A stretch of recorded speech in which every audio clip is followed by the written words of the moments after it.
всякое... Вы знаете, Айтматов был человеком очень благодарным, изумительно благодарным.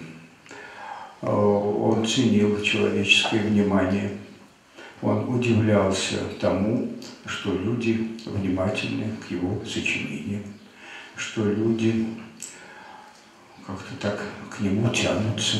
Это было для него очень большим удивлением всякий раз. Я в течение 40 лет, так постепенно, по-возрастающей, вот произошло знакомство с Чингис Стариковичем до его таинственных последних дней, и я был на его похоронах в Бишкеке, и видел его уже бездыханного, а потом и на большой церемонии из России. Там был из официальных лиц только тогдашний министр культуры Авдеев, который был по профессии, был и остается, конечно, он снова вернулся к своей дипломатической службе, но когда-то именно Айтматов сменил Авдеева на посту посла в Люксембурге. И было, их связывало еще что-то личное. Вот. И я помню эти бесчисленное число людей, которые провожали Чингиза в его последний путь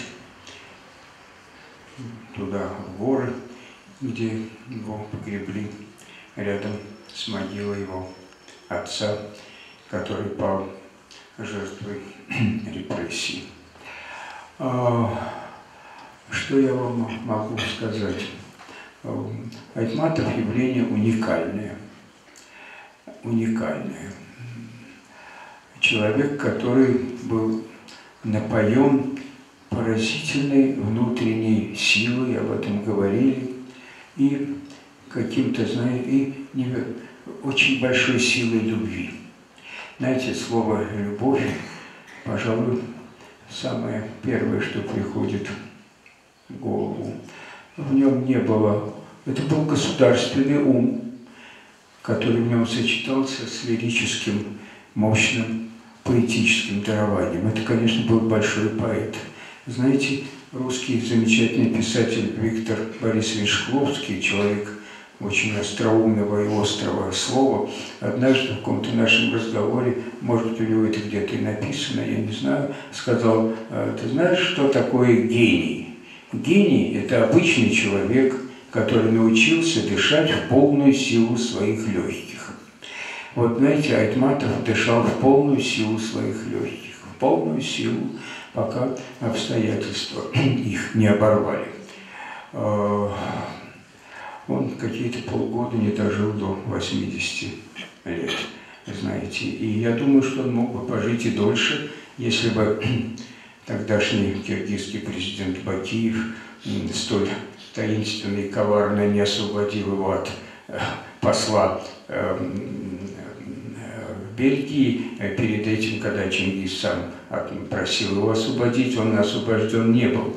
А затем он от бельгийских властей узнал, что присланы документы на нового посла.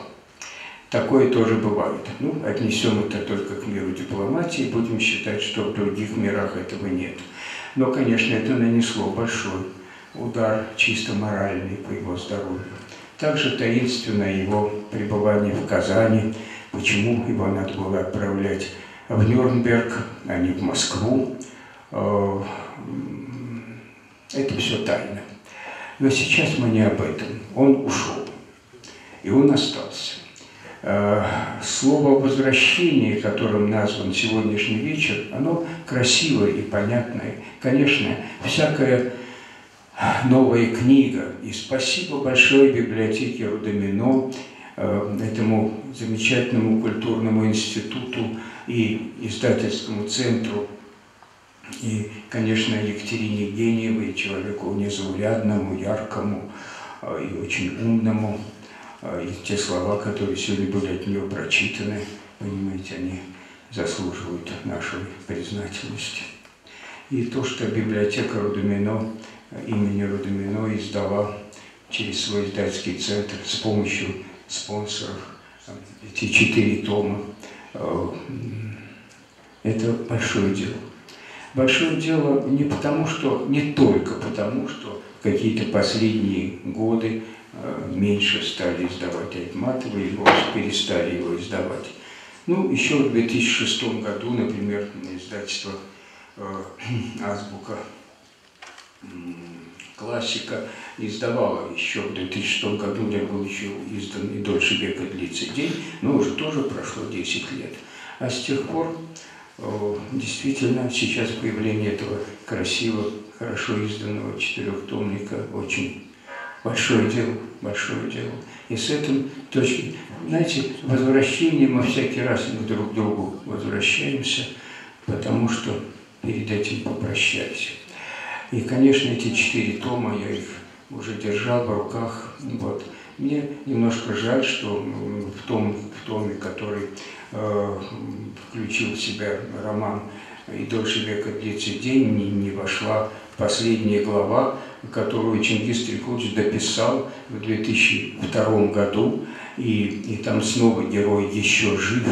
И эта замечательная глава, в ряде изданий она присутствует, и он даже в свое время попросил меня написать некую связку связующий некий текст между основным текстом романа и этой главой, чтобы объяснить, почему вдруг там герой погиб, здесь герой снова жив. Вот. Ну, это выбор издателя, и тем более, что там такой уважаемый человек, как Андрей Михайлович Турков, обозначен как составитель. Ну, значит, решили, что лучше давать только классический текст без дополнительной главы. Это детали.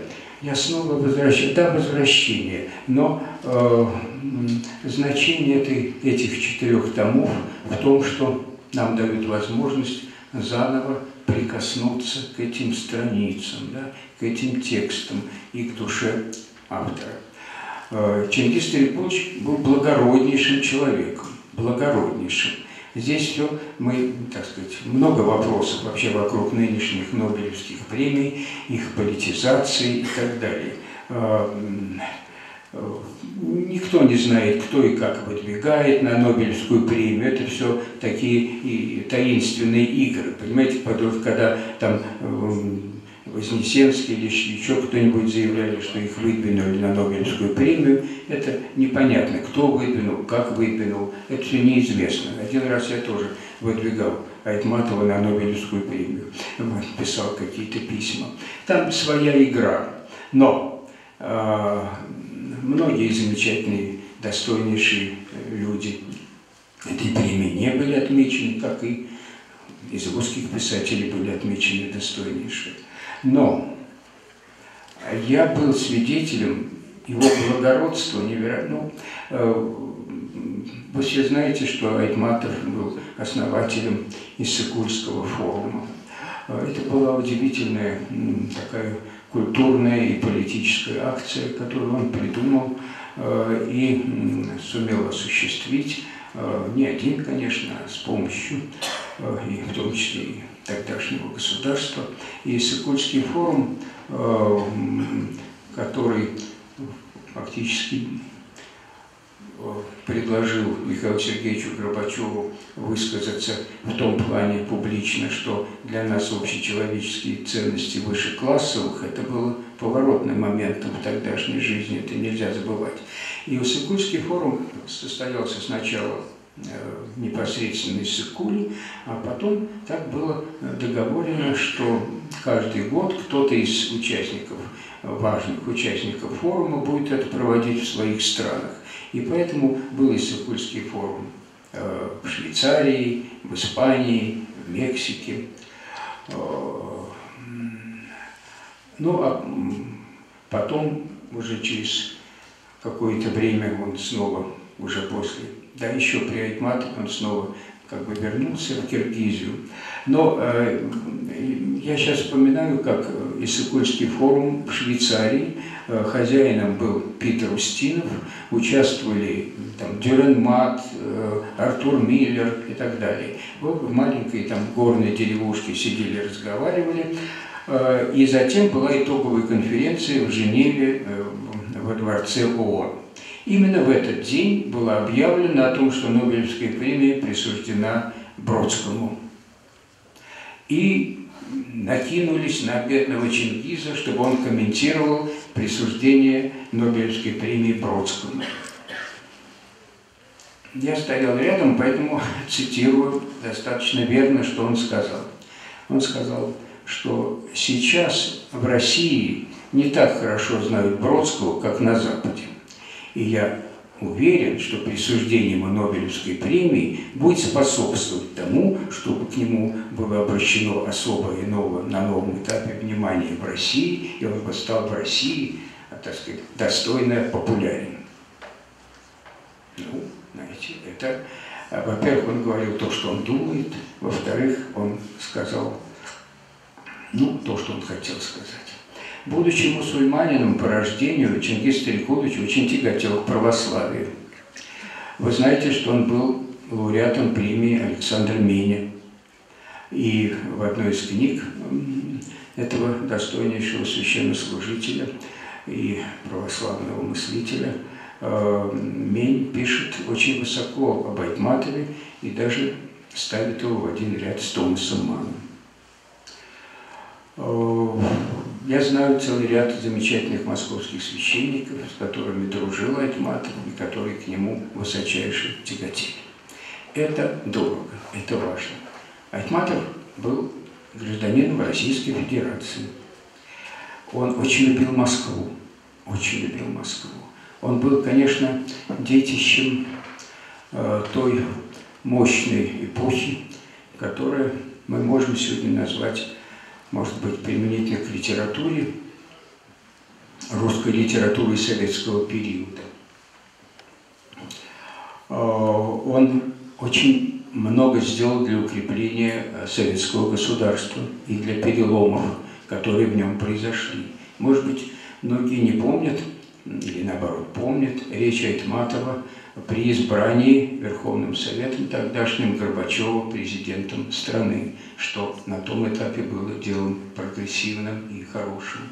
Там были большие колебания, и речь Айтматова убедила тех, кто должен был голосовать, в том, что они должны поддержать кандидатуру тогдашнего лидера. Это принесло ему многих и недоброжелателей тоже. У него было немало недоброжелателей повсюду. Была зависть среди национальной литературы, было некоторое стремление вычленить его из русской литературы.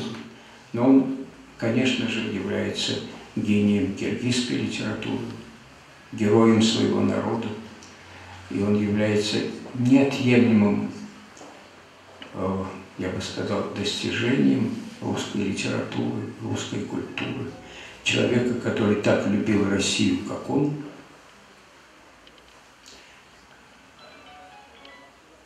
ну, не буду говорить пошлых слов, типа надо поискать, но смысл, но это редкость, знаете, это редкость. Он мечтал жить в Москве. В последнее время, последние какие-то дни решил, что все-таки он поедет на родину. И принял там все. Я был в Нюрнберге и стоял ночью у той клиники, где провел свои последние дни Чингиз. И потом в Бишкеке был, и вот стоял перед ним. В его могилу я бросил русскую подмосковную землю. Этот человек был необычайно внимателен к каждому человеку. Каждому. В нем не было высокомерия. Он очень любил русских писателей, обожал Твардовского. Очень высоко ценил Астафьева, дружил, во всяком случае, очень тесно, они хорошо были знакомы с Валентином Распутиным, Царство ему небесное. Они оба были членами Государственного совета при Горбачеве, и Распутин, и Айтматов. У меня был однажды разговор с Солженицыным, где мы коснулись Айтматова, и он с большой выразительностью о нем отозвался. Словом, да, что вот я, когда был Иссык-Кульский форум в Мексике, там участвовал Маркес. Но ввиду своей особой занятости, я сейчас заканчиваю, Чингис не смог туда прилететь и написал специальное письмо, которое я вручал Маркесу. Надо было видеть этого удивительного человека, с каким восторгом он, как он жалел о том, что Чингис не приехал, и с каким восторгом он принял это письмо, и как он о нем говорил. А сегодня мы о нем говорим. Мы говорим о нем как о большом писателе, как об удивительной душе, как о человеке необычайной ответственности, но и не только ответственности, но и, следуя некоторому постулату Бахтина, в нем жила вина и ответственность одновременно. У него было чувство вины за то, что что-то мы не доделали, сделали не так. Я помню с ним множество разговоров и много прогулок. Но он был человеком-созидателем. Он был человеком-созидателем. Российская академия художеств в качестве академика, который я здесь был представлен, и это правда, избрала его своим почетным академиком. Он очень гордился этим.